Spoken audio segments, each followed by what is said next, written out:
and I'll never forget it. I pulled up outside the studios, and I remember just taking a picture.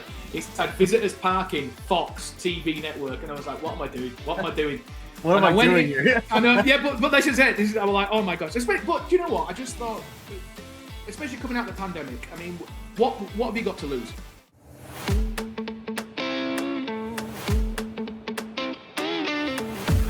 Hello, everyone, and welcome to yet another edition of the Behind the Small Business Podcast. My name's Kevin Danino. I am glad to be here with you once again. Valentine's Day is right around the corner, so hope you guys are all having a good day. I hope everyone has a plan in place, flowers bought, and all that stuff. But if you're driving around trying to get stuff figured out, I got a good guest here for you guys today.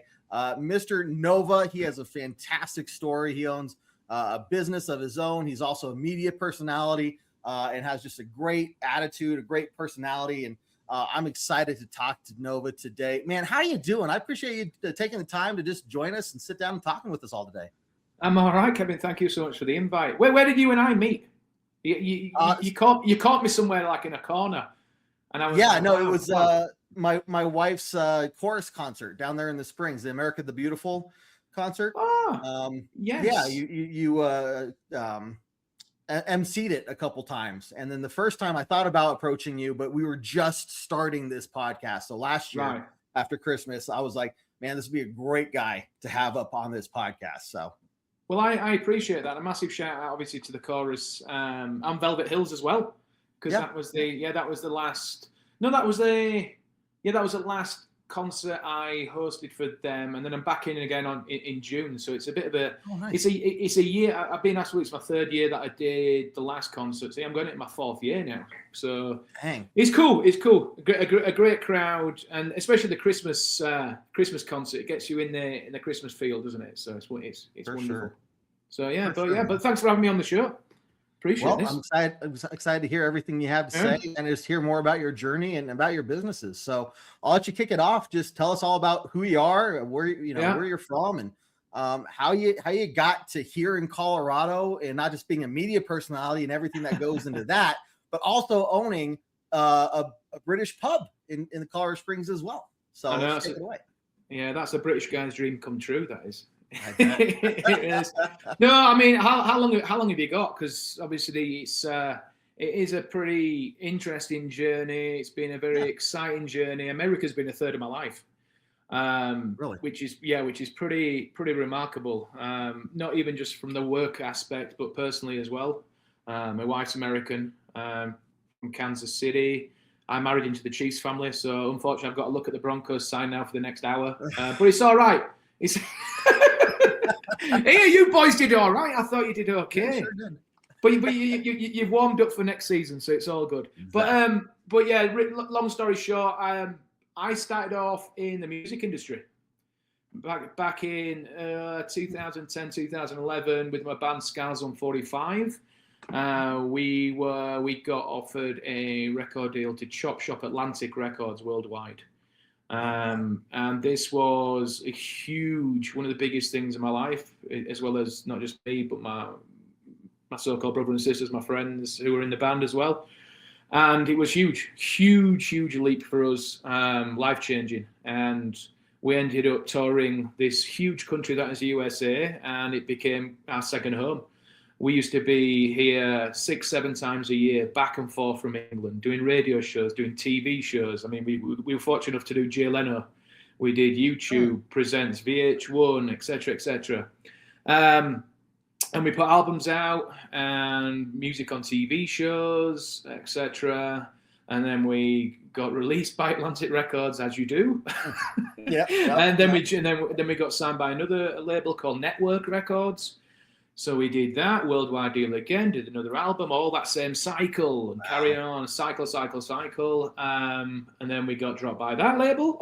And then we did a self-productive third album, which we did that as well. And then like band members drop off as well. Do you know what I mean? It's that kind of, listen, it's life. It's life. Yeah. And then we carried on doing that all the way up until like the pandemic. And as you know, the world kind of stood still. Touring became non-existent. So for us, I mean, we really lent on touring. I mean, touring was a huge financial benefit for us. Do you know what I mean? I mean, we toured everywhere, as well as obviously selling merchandise and having music on TV and film, etc. But that was one of our biggest incomes.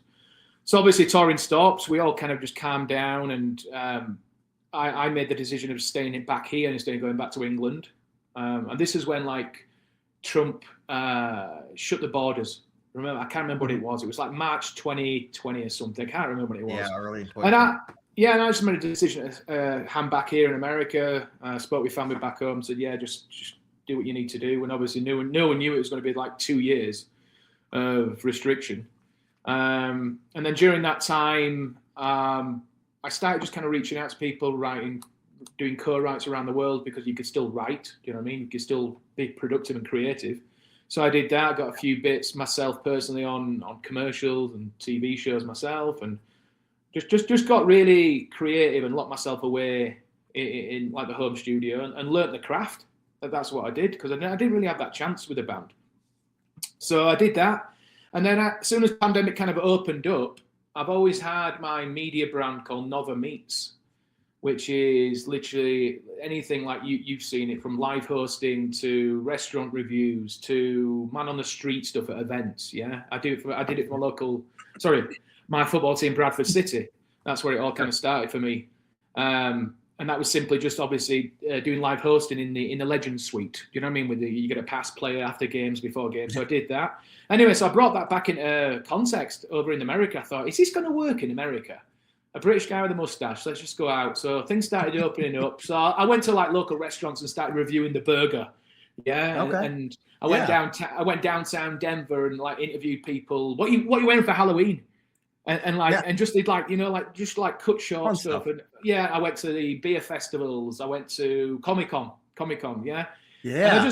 So I just started building my profile up and obviously building my resume up in the media bit, because obviously everything shut down for 2 years. Anyway, I saw a job at Fox 21 on Facebook. Okay. And I'll shit you not, I thought it was a prank. Right. Sure. I thought why is obviously a network channel like advertising on Facebook?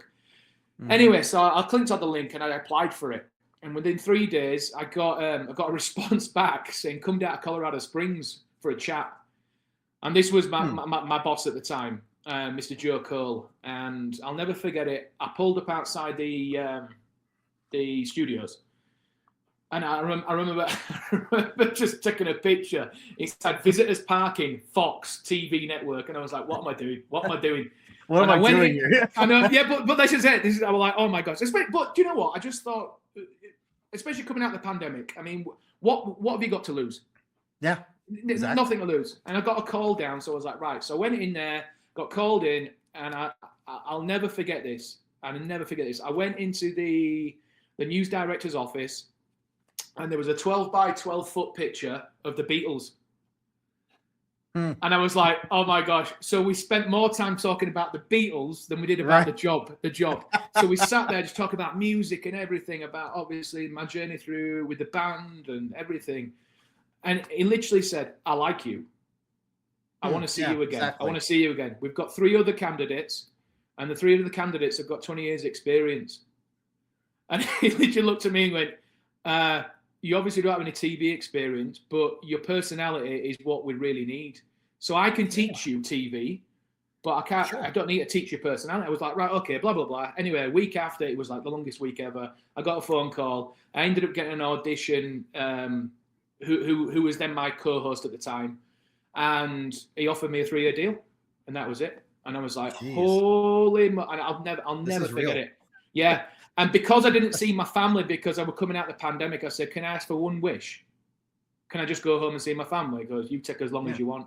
And it started the following year, 2021, I started in. And I just come out of just over a 3-year deal. I've come out of that now.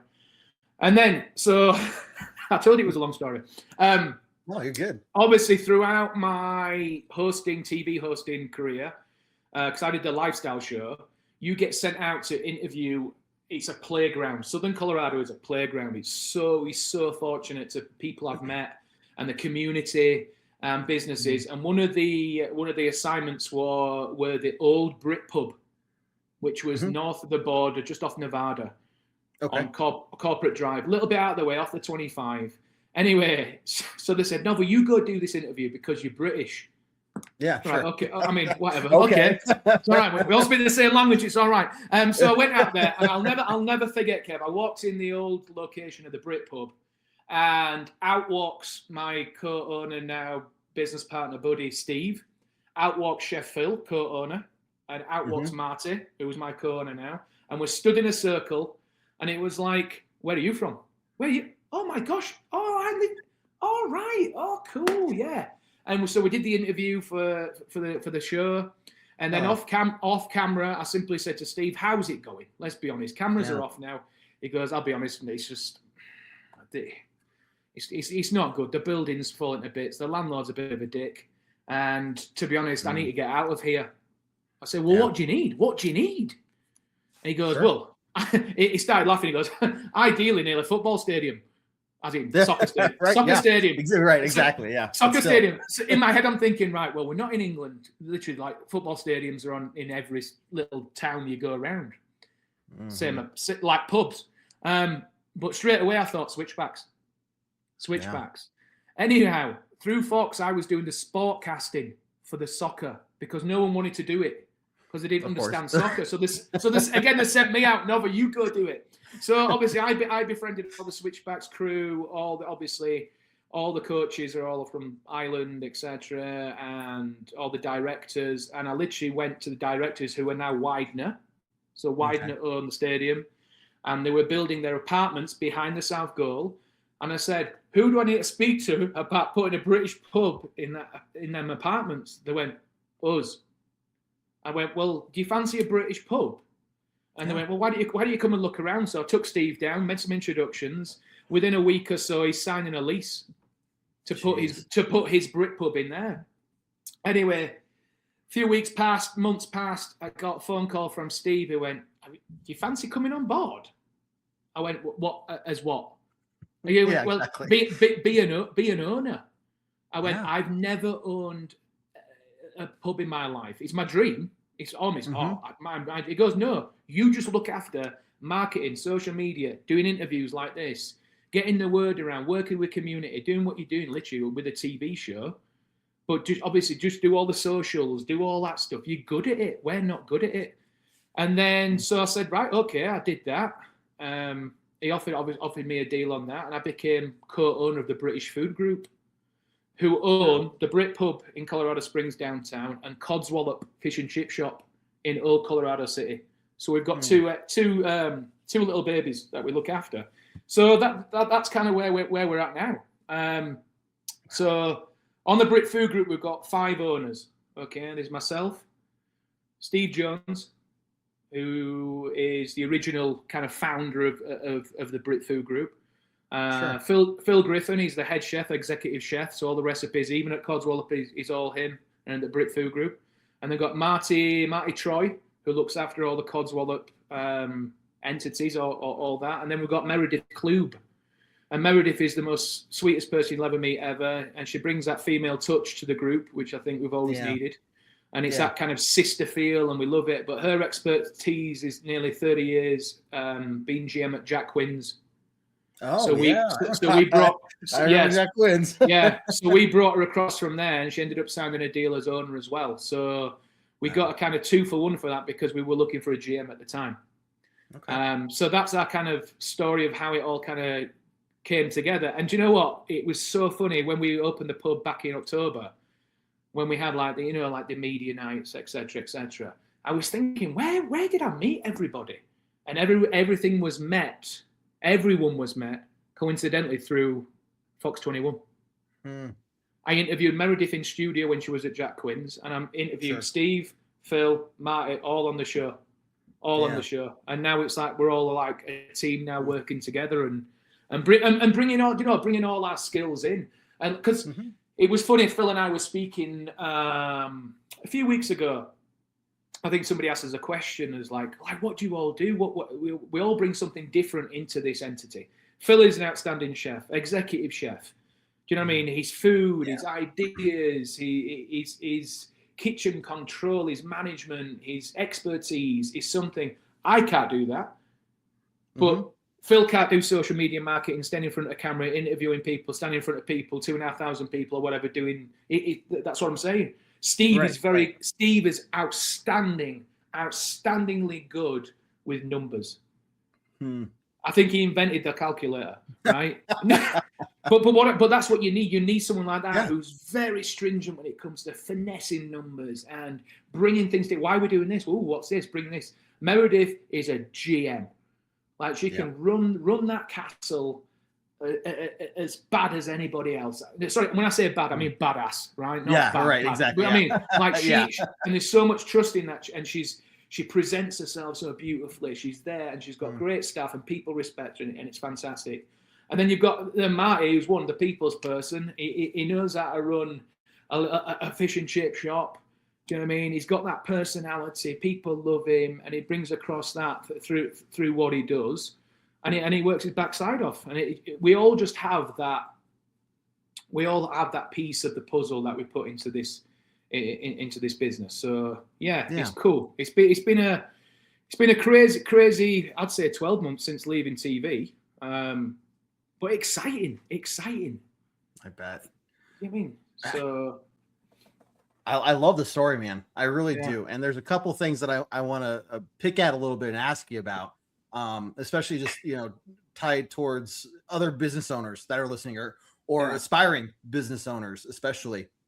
With one of the first things I really heard throughout underlying your story there, you're somebody who is not afraid to take a chance on yourself. And I think for a lot of people who are maybe hesitant on opening their own business, or maybe hesitating to take that next step with their small business to grow it or expand it or whatever. What advice do you have? Maybe it's just so natural for you to kind of just put yourself out there, but I think people are just worried that putting themselves out there, they're going to get judged, they're going to fail, or whatever the case is. But how do you think of that when it comes to like just putting yourself out there? And what advice do you have for people to maybe help them take that step? I mean,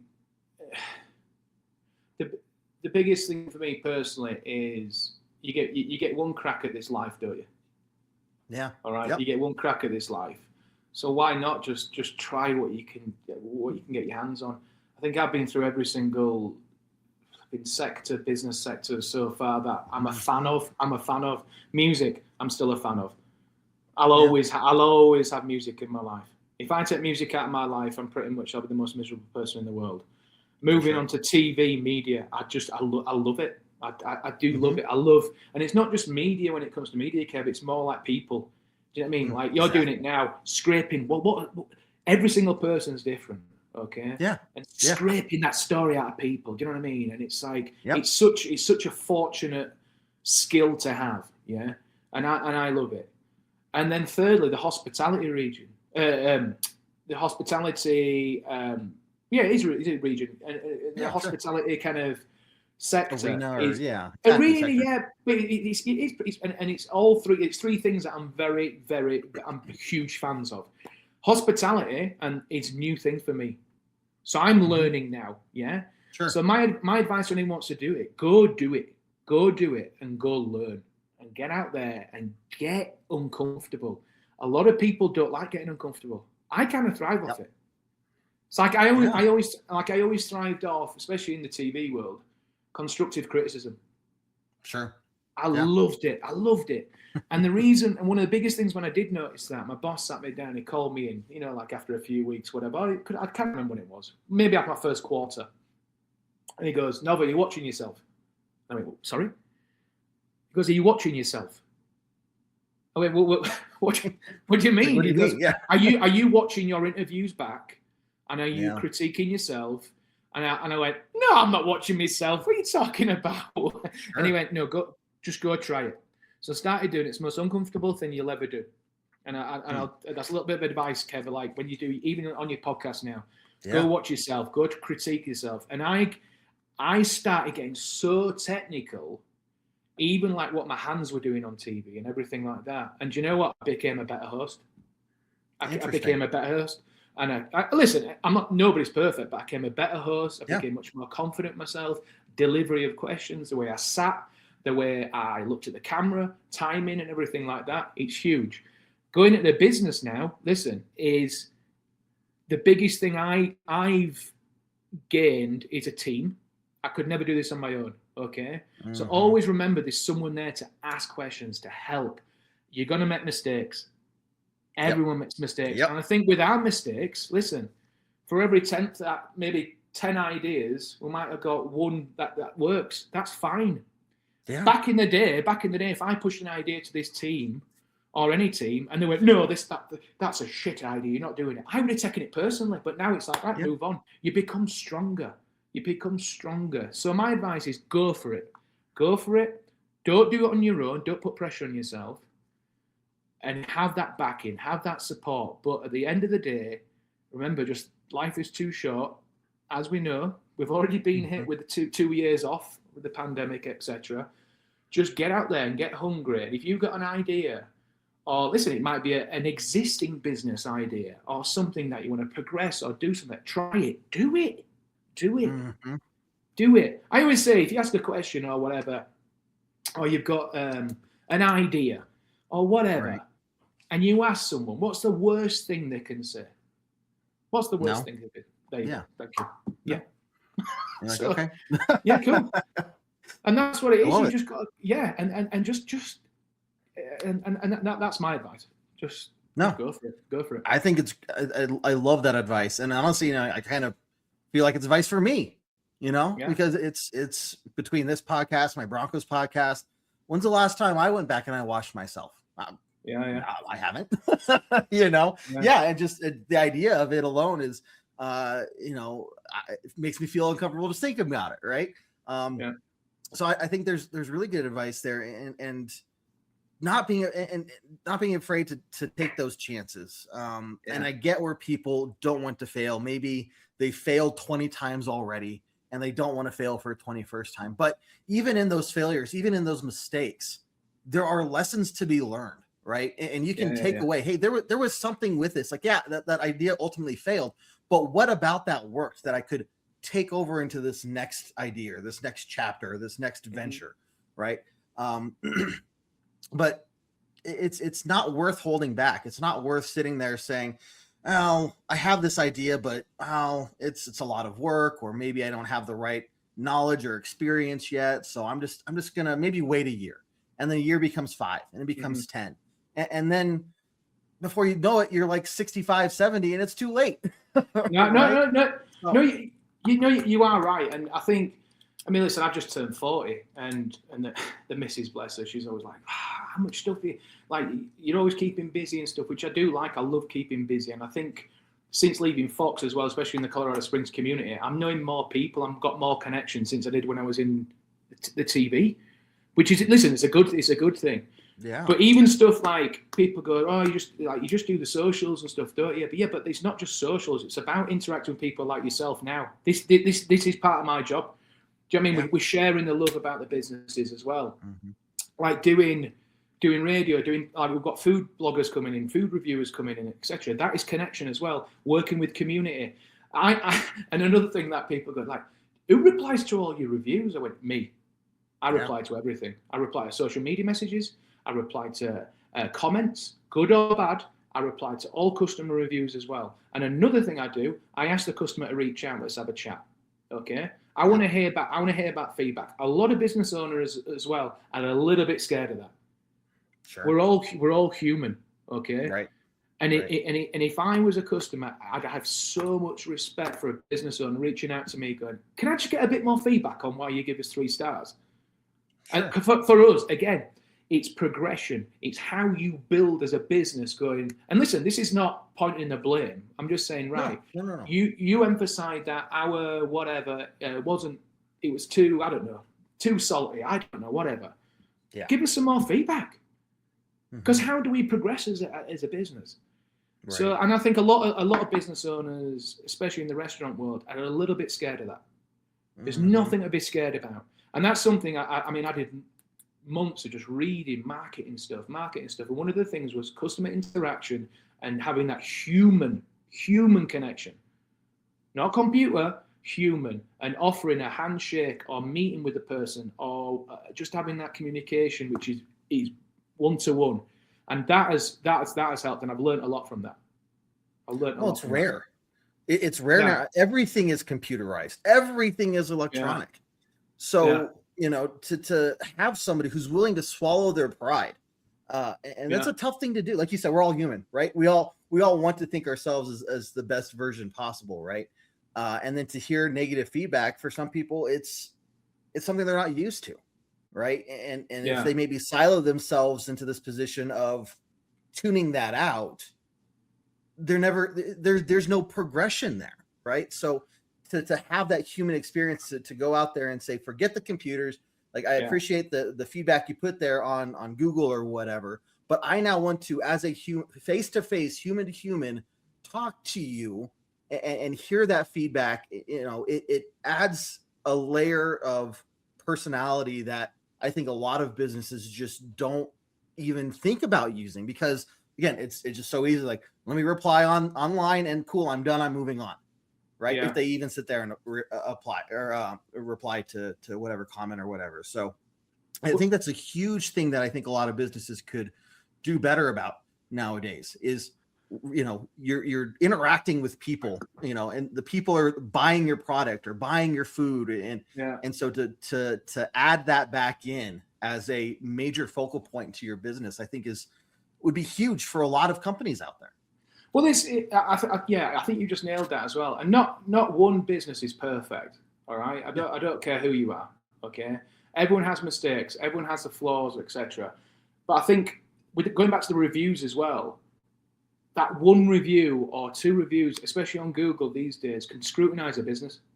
It breaks my heart, Kev. It really does. Yep. And that's another reason why I respond. I want to know more. It's like, and we had a prime example at the fish and chip shop around Christmas. Some guy gave us a 1-star review, and it was cruel. And it had nothing to do with the food. It had nothing to do with staff. It had nothing to do with location. It was because all the seats were taken inside.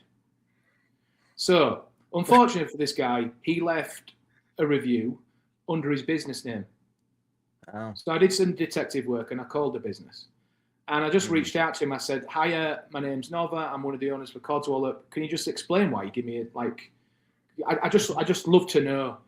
And he just went off this tangent rant about there's no seats, etc., etc. I said, "So this is like me booking you for your business. I'm not going to go into his business. This is like me booking you, but you don't have X, Y, and Z materials or whatever, and me just slating you.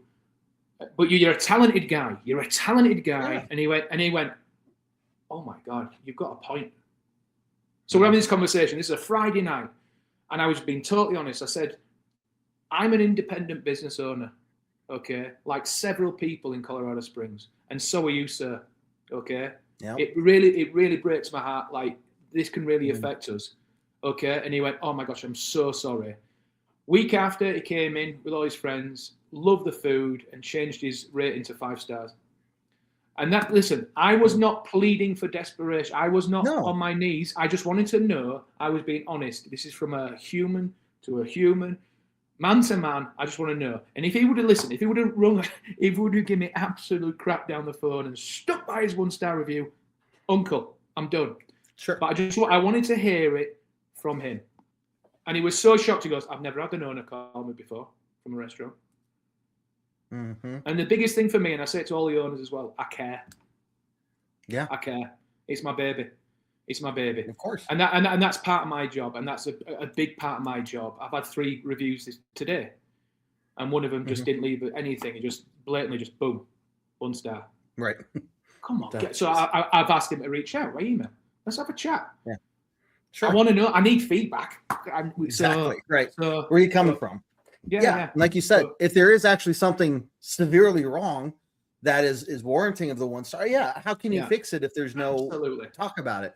Absolutely. But it's so easy for people to just click that button, Scary though, Food isn't it? sucks. I Scary. didn't know that there were fish in the fish and chips or something, something silly, Scary. but and then they move on with their lives. They don't think about it after, right? They But, how many but reviews have I left where I'm like, oh, I don't even remember saying that, right? And I leave good feedback because I understand that business owners and what they go through and stuff, but again, just have that humanity aspect and add that into your approach of being a business owner is, I think, a really good prime example of what somebody can do. And it doesn't take, I mean, that's not a ton of effort. You're not spending half of your day, 3/4 of your day doing that. You're just taking a little bit of time to chase down that feedback and at the same time add in the humanity factor to it as well. No, absolutely. And you say it doesn't take all day. I mean, and I should really just take one day, even 2 days, just to break off. But it's I set that bar, Kev. I set that bar pretty high when we start the businesses, and it is reciprocal with our I call them fans, not customers, because it's fans, and it's fans of the product and customers and stuff. And listen, it's part of my job. It's part of my job. You get a response. Do you know what I mean? I don't let things go more than 24 hours, and it works. We're posting every single day on socials. Algorithms are good now. Analytics are really good as well, and it does work. Social media is a very, very important tool for us. It really is. And Steve wouldn't mind me saying, obviously, in the past, and the old Brit, it was okay. But that's one thing that why he brought me in to like make sure it's to the highest standard, and it shows and it helps, and it all goes into the entity again of marketing. It's a daily thing. It's a daily thing. And it's something that I do enjoy, and I do that again. A piece of advice is just keep on top of it. Keep on top of it. It's a free tool. It's a free tool. The socials. Remember that. So yeah. Very true. Very true. Yeah. And another thing you mentioned, I want to kind of pick your brain out a little bit because I love you mentioned community involvement, and I love asking business owners this because everybody has a unique approach. It's because everybody has unique skill sets, talents, viewpoints, everything, right? So, for you and your business, how do you view community outreach, and maybe what are some of the things that you do to bring that along? Well, like I said, I mean, we're in the early starters for the opening of the pub. I mean, we only opened October 24th, but straight away in November we teamed up with Mount Carmel. So we did. I think it was Veterans Day. I think it was. Can't remember. Yeah. Well, anyway, I think it was the weekend, or we put a percentage towards Mount Carmel. So that's something that it's very close to our hearts, especially living in obviously Colorado Springs. I mean, we're looking at 20% veteran community, military community. So and that's right. That's rising. So as I say, it's a wonderful thing. I worked with them very closely at Fox as well. Meredith worked with them very closely at Jack Quinn's. So we want to continue that and obviously keep pursuing that as well. Moving forward, we've got the St. Patrick's Day Parade as well. Okay, so we're going to be, obviously that's very close to our hearts as well, the organisers of that, who also do the Veterans Day Parade as well. So giving back in as well, because again, going back into community, which is massive. And then even with collaborations with the Switchbacks, okay, we're still figuring things out there, but the Unified team, we really want to kind of get involved in that this season if possible as well. Obviously, the Switchbacks are our neighbours, and they are really, really building a fantastic brand there. Obviously, with the new president coming in, Brad, obviously the Wyden's taking over, new coaching staff, new players. I mean, this is going to be a very important season. I think it's exciting, especially with the World Cup coming. So again, the introduction of football, soccer to the youngsters, to the kids. Yeah, you know what I mean? We'll look at what happened in 1994 when the World Cup was over here. That introduction of the game to the kids who may have not played before, and it just elevated. Exactly. So again, bringing that into the obviously the community outreach and helping as much as we can there. I met with the Colorado Football Association before Christmas as well, who want to start having watch parties at the pub during the World Cup. So again, having that influx of big groups, families coming down, being involved in the game, handing out brackets, for the World Cup. You know what I mean? And really having a family feel down at the pub as well, which is something we've always to bring in. And then our connection with Downtown Partnership. I mean, we were very fortunate to receive a grant from Downtown Partnership, Colorado Springs Downtown Partnership, and I thought, wow, that's brilliant. We've got the grant. That's it. We won't hear off them anymore. But no, they are 125% behind us. What can we do? What events can we help with? It's such a huge, refreshing connection, because what they want to do, especially where the pub is, on that side of Colorado Springs, downtown, they really want to revitalize that end of town as well. So again, just being part of that regeneration of that part of town is so bigger than just And we are one of the first businesses to go in the apartments where we are, which is totally fine. The Brits always do the hard way. It's okay. Yeah. But we've got neighbours coming in the next kind of 6 to 9 months, which is going to be exciting. And then more apartments getting built around the stadium as well. That Widener are doing as well. So again, it's going to be like a really very, very nice village down there, and a really cool hang spot. So I do urge people to kind of come and venture down. Especially, listen, obviously the weather's fluctuates as you know, because we live in Colorado. The spring, the summers, the falls, especially with the World Cup and the switchback season, the first home games on March 14th as well. I mean, that St. Patrick's Day weekend is something really special in downtown Colorado Springs. So, listen, we're all about community, as I said. And if anyone is watching this or wants to ever collab or has any ideas, or listen, we're all ears. We're all ears. For sure. And that's something that I love about my job now, where I'm meeting people and people come with ideas. What do you think of this? What do you think of that? And like we've always said, if we don't like an idea, whatever, we just move on and we go to the next one. What do you know what I mean? So it's exciting. It's exciting. It really is exciting.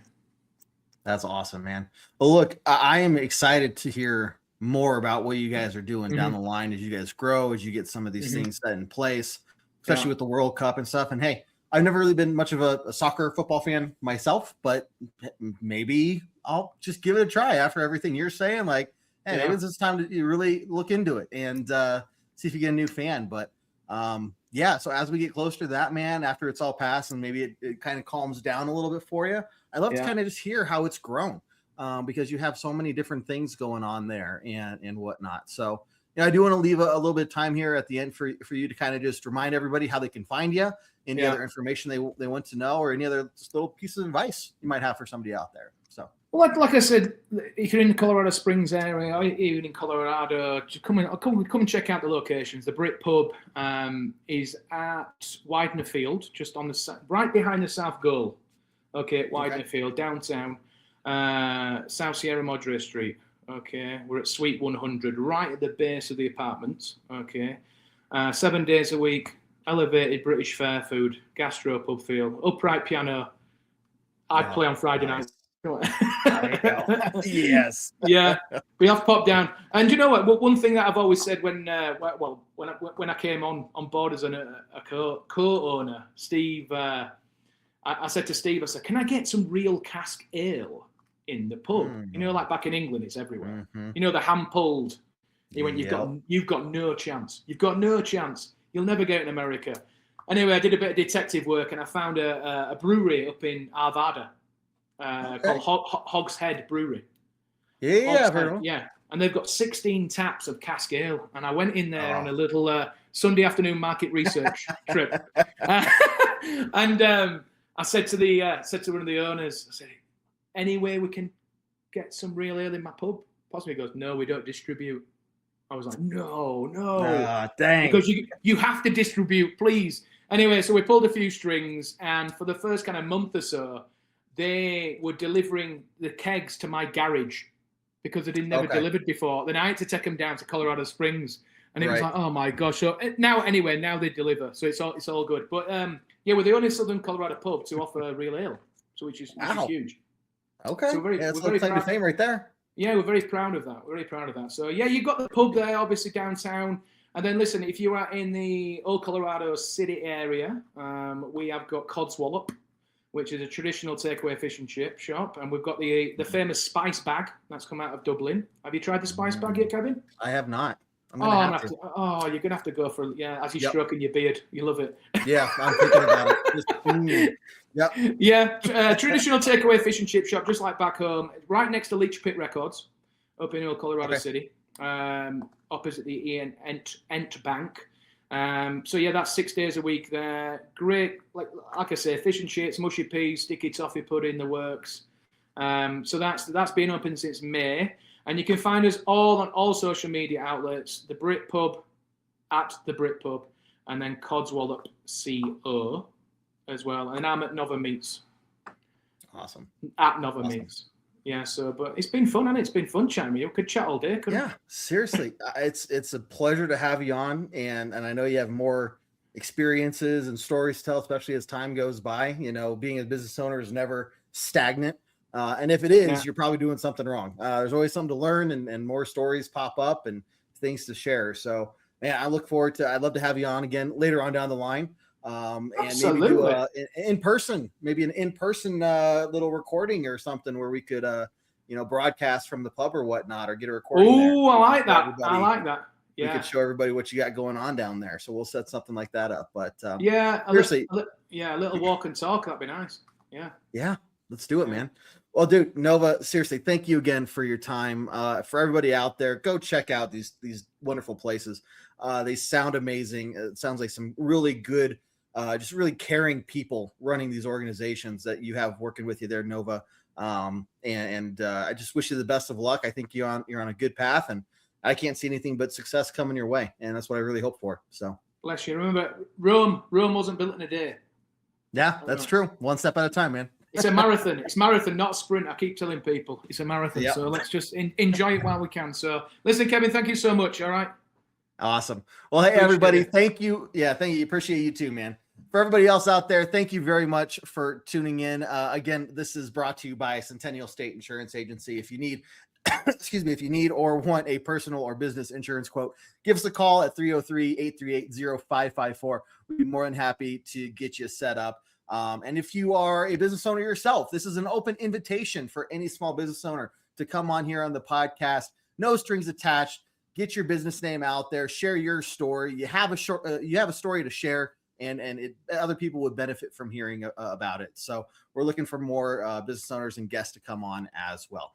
But we will see you here next time on another episode, talking to another fantastic business owner. And until then, you all take care. But from all of us here at Behind the Small Business, just have a good rest of your day. Take care, everyone. See you later.